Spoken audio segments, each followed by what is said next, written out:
BFM Business. 6h, 9h, Stéphane Soumier réveille la planète éco. Good Morning Business. C'est le directeur général de Nutrionix, Jean-Christophe Malrieux, qui est avec nous. Bonjour Jean-Christophe Malrieux, merci beaucoup de venir nous voir ce matin. C'est le sel aujourd'hui qui est la principale menace, plus que le sucre. C'est la surconsommation de sel. En fait, nous consommons 12 grammes de sel par jour, alors que physiologiquement, nous avons besoin que de 2 grammes par jour. Et l'OMS fixe normalement la règle à peu près à 5 grammes de consommation de sel par jour. Et nous consommons en moyenne dans le monde 12 grammes par jour, donc nous consommons trop de sel. Et la surconsommation est une cause de maladies, notamment l'hypertension artérielle. Dites donc. Hypertension artérielle, derrière on a l'ensemble des maladies cardiovasculaires et exactement. C'est en train de devenir la première cause de mortalité chez absolument l'hypertension dans le monde développé. Absolument, l'hypertension artérielle, c'est 1 milliard de personnes qui sont touchées dans le monde, c'est 8 millions de décès par an de maladies cardiovasculaires. Et la cause essentielle en fait de ce problème-là, c'est la surconsommation de sel. Alors le problème du sel, c'est que le sodium. L'industrie agroalimentaire en fout partout. Pourquoi qu'est-ce que ça lui apporte justement de mettre du sel absolument partout? Le sel, c'est le meilleur ami de l'industrie parce que c'est depuis des millénaires on utilise du sel. C'est effectivement un produit qui donne du goût. C'est un produit qui n'est pas cher. C'est un produit qui est aussi technologiquement très important pour tous les produits, pour le pain, pour la charcuterie, etc.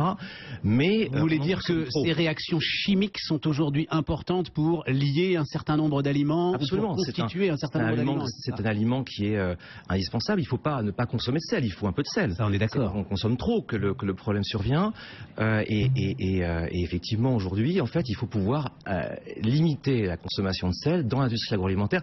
80% de la surconsommation en fait de sel provient du sel de table qu'on surconsomme et du sel que l'on trouve dans les ingrédients et les produits industriels. Et donc la nouvelle bataille, c'est de trouver l'édulcorant qui permettra de remplacer le sel. Alors, j'aime pas trop ce mot édulcorant parce qu'il fait référence à des produits effectivement qui sont souvent combattus. Voilà.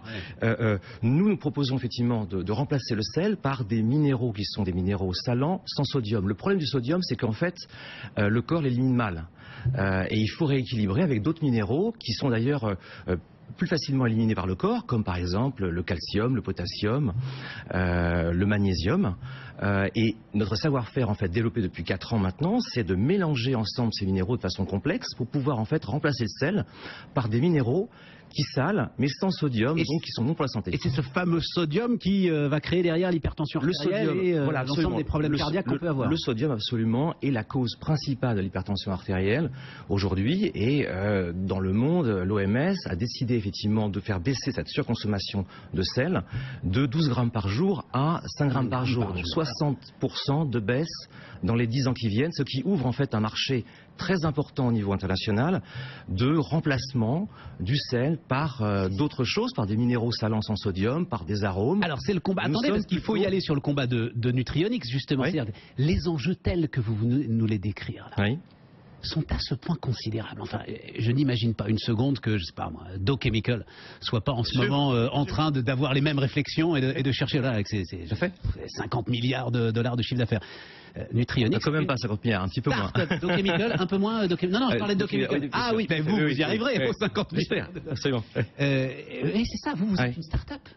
Alors, ce qui vous fait penser, vous avez d'ailleurs réalisé une levée de fonds sur WeSeed, qui sont parfois nos partenaires. Entre autres, mais je préfère qu'on parle effectivement de Nutrionix. Voilà, non, mais juste un mot, c'est-à-dire que vous allez chercher de l'argent partout en ce moment. Qu'est-ce qui vous fait penser que, alors avec votre détermination d'entrepreneur, mais quand même des fonds qui sont des fonds limités, vous allez pouvoir faire la course avec les chimistes considérés?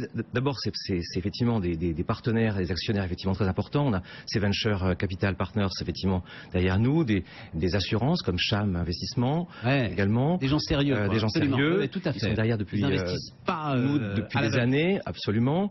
Et c'est surtout en fait 4 ans de recherche et développement uniquement consacrés à justement à la substitution et au remplacement du sel par des minéraux, alors que nos concurrents qui existent bien entendu, parce que le marché va effectivement être très important, sont des gens qui ne sont pas forcément 100% consacrés à la baisse en fait du sodium dans l'alimentaire. Nous sommes en fait en mesure de faire des substitutions sur mesure en fait pour l'agroalimentaire, à savoir pour le pain, pour la charcuterie, pour le fromage, pour les sauces.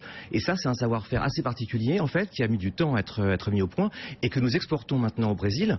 Et au Brésil, l'équation, c'est effectivement maintenant de mettre au point par l'utilisation de matières premières locales et avec des partenariats locaux, des gens qui vont investir en fait pour nous dans les mélanges effectivement de minéraux localement, de mettre au point effectivement des solutions viables pour l'économie brésilienne. Voilà. Quand je vous dis que ce sont les entrepreneurs qui changent le monde. Hein. Formidable. Jean-Christophe Malrieux, le directeur général de Nutrionics sur BFM Business ce matin.